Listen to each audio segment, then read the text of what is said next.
Apologies for the mess. I had company over last night. I can see that. If it makes you uncomfortable, you could wait outside while I... No, it's fine. You're very convincing, Doctor. I'm sorry, it's just that seeing it is different than... Of course. Let me, move the rug. Thank you. So, what's going on? It's Oathkeeper. He's... stronger, angrier, hungrier, I don't know. Life doesn't sustain me the way that it used to. Oh, don't look at me like that. You're safe here. Tell that to the last guy. If I wanted to talk to the last guy, I probably wouldn't have killed him. You're hilarious. Let me see your arm. Your dad would have laughed at my jokes. My dad had a horrible sense of humor. He was a good man. He did his best. The lock is still intact, but the ward is getting weaker. You reapplied the ward 5 years ago. I know. It's concerning. How concerning? How long have you had Oathkeeper trapped in your arm? 30 years? Closer to 50. Very concerning. Do you know how the warding actually works? Just the basics. Your father described it as a puzzle box that Oathkeeper would be compelled to open. And that the more focus and energy he exerts unraveling the ward, the less he has to make demands of me. Well, after 50 years, it looks like Oathkeeper got better at multitasking. So build a better ward. I can't. Oh, pity. I don't maintain relationships with useless people. I thought I was safe here. And I thought you were good at your job. We both made mistakes. I can't tell if you're joking. Do you want to find out? Or would you rather just propose a solution? There might be some alternatives. And I can't wait to hear them. Tell me you have good news. I have news. How good is relative? You're very glib today. Well, we're in a public place, so I figured I'd live on the edge. What did you learn about Oathkeeper? The notes Dad kept on him were meticulous. I still haven't fully digested everything, but there's a promising option emerging. Go on. Oathkeeper wasn't named ironically. That thing is like the patron saint of Faustian bargains. So while I'm sure he's pissed that you trapped him for 50 years, there's probably a part of him that's impressed. So what's the promising option? I just told you. I want to make sure I understand. The ward is failing. Yes. And there's nothing that you, me, or a minor act of God can do to change that. Correct. But I should be encouraged by the fact that I tricked Oathkeeper into bondage. Exactly. Out of respect for your father, I'll let you finish that horrid cup of coffee before I kill you. I don't think you're seeing the big picture. As soon as the ward fails, I'm as good as dead. Possibly. Possibly? For 5 decades, Oathkeeper's had nothing to do but stew on what it can do to me when he's free. Do you know what 50 years worth of revenge look like? I don't. And that's why you have a chance. Oma, you are a uniquely cruel woman, and Oathkeeper has to respect that on some level. That thing lives to make deals. So make it another one. I have no leverage. Why would he... Oh my God. Of course.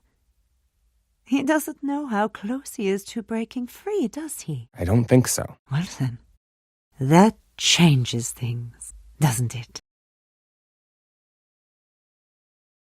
I hunger, Geist. You speak as if that's my concern. By the day your beauty fades, I would say it's very much your concern. I love it when you posture as if I don't have you under lock and key. You will be fed when I choose to feed you and not a moment before. My power Is weakening.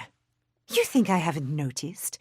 Last year I could kill a vagrant and enjoy the rest of swimsuit season. Now the same hobo would barely last me a drive to the Hamptons.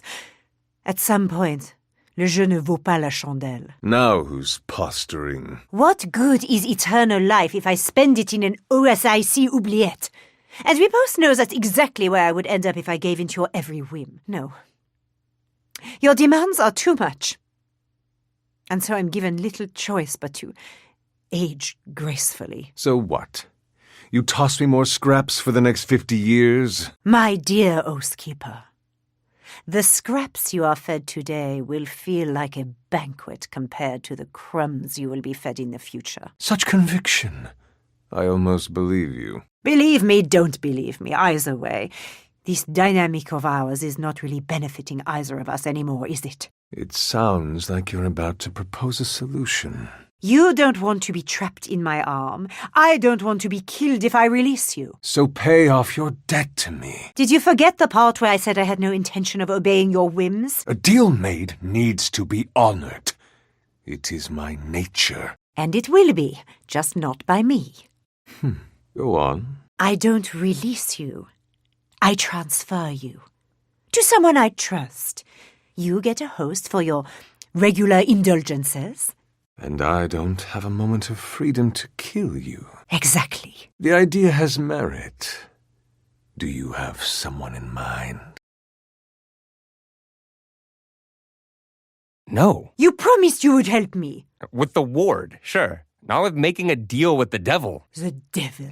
Oh, don't be so dramatic. You're not foisting Oathkeeper on me. End of story.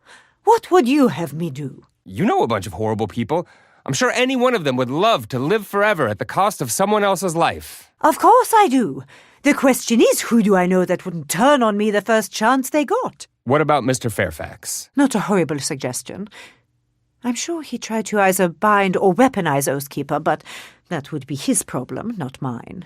Weaponize? The occult industrial complex never sleeps. Don't go to Fairfax. No, it was a good idea. There has to be someone else. What about Shelley Fisher? How do you know that name? Oh, I went through your files last week when you invited me over for dinner. Why would you do that? Because I knew you would never reveal your patient's personal information. That woman is sick. Which means she is desperate. And desperate people make wonderful prospects. Leave her alone. Your morals seem fairly arbitrary. I can't do this anymore. Here we go again. That thing in your arm is a cancer. Which is why I'm trying to remove it. But you're not. You're trying to pass it on to someone else. There's no cure for Oathkeeper. Dad bought you as much time as he could, but time is up. Finding a new host was your idea. And I was wrong. Everything about it is wrong. I have to go. Children. Excuse me. Is Shelley Fisher available? Miss Shelley isn't feeling well at the moment and isn't taking visitors. Well, it's a good thing I'm here, then. I'm an associate of Dr. Geist. Send her in, Bebop. I'll hear what she has to say. It's nice to meet you. What can I do for you, dear? It's more like what I can do for you.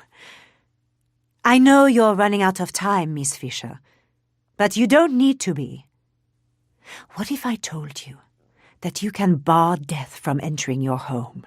I'd say it's rude to lock out a visitor. What? I've lived a good life, a long life. I buried my husband, and while I'm not eager to see him again, if death comes knocking, I'll come running. I don't understand. That's 'cause you're young, dear. I'm offering you a miracle.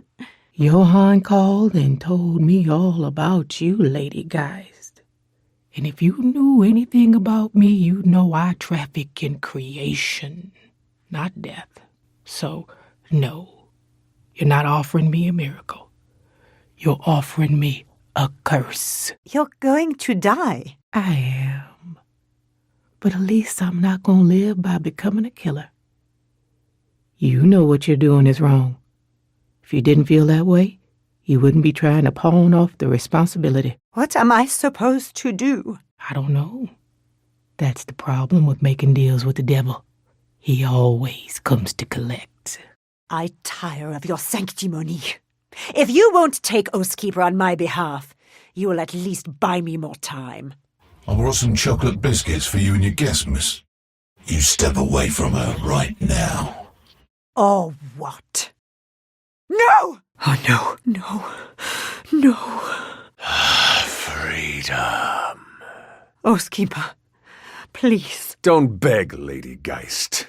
It's beneath you. Automaton, take your charge and leave. My friend and I need to make up for lost time.